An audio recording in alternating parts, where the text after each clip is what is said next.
প্রিয় ভিউয়ার্স, আসসালামু আলাইকুম। কেমন আছেন সবাই? আশা করি যে যেখানে আছেন ভালো আছেন, সুস্থ আছেন। আজকে আমি রান্না করব মজার একটা তরকারি, সর্ষে দিয়ে রুই মাছের ঝাল। এক কথায় বলতে গেলে সর্ষে রুই।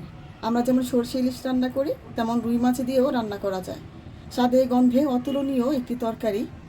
তো চলুন চলে যাচ্ছি আমার আজকের রান্নায়। আজকে আমি রান্না করব সর্ষে রুই।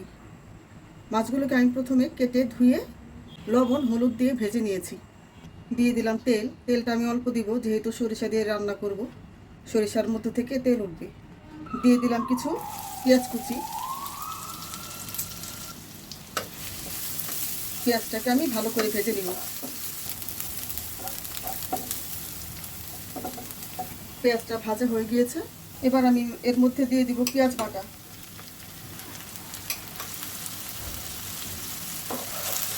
এখন এই পেঁয়াজটাকেও একটু ভেজে দিব।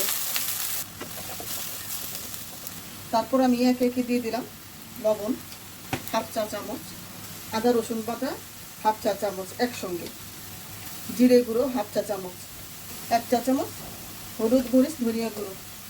এখন একটু কষিয়ে নিব। ভালো করে কষাতে হবে, মশলাটার গন্ধ যেন না থাকে।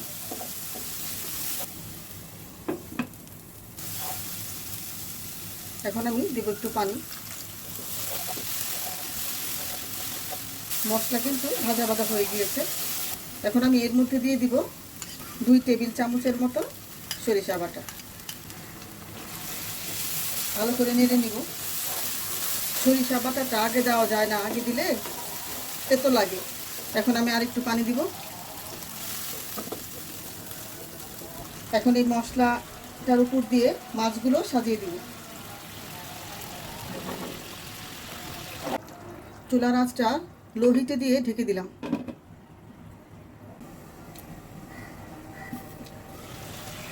মাছগুলোকে এবার আমি একটু উল্টে দিব।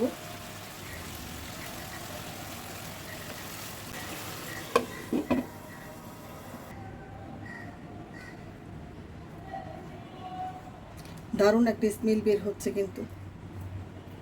সরিষা দিয়ে যে কোনো মাছ বা তরকারি রান্নার মজাই আলাদা।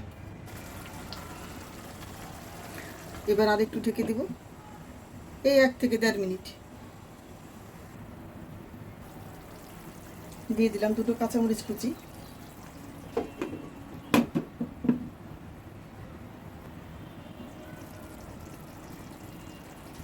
হয়ে গেল আমার রান্না।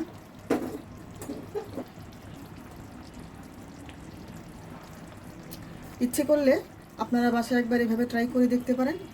বন্ধুরা, আজ আর নয়, ফিরে আসবো পরের কোনো ভিডিওতে নতুন কোনো রেসিপি নিয়ে। ততক্ষণ পর্যন্ত ভালো থাকুন, সুস্থ থাকুন। আল্লাহ হাফেজ।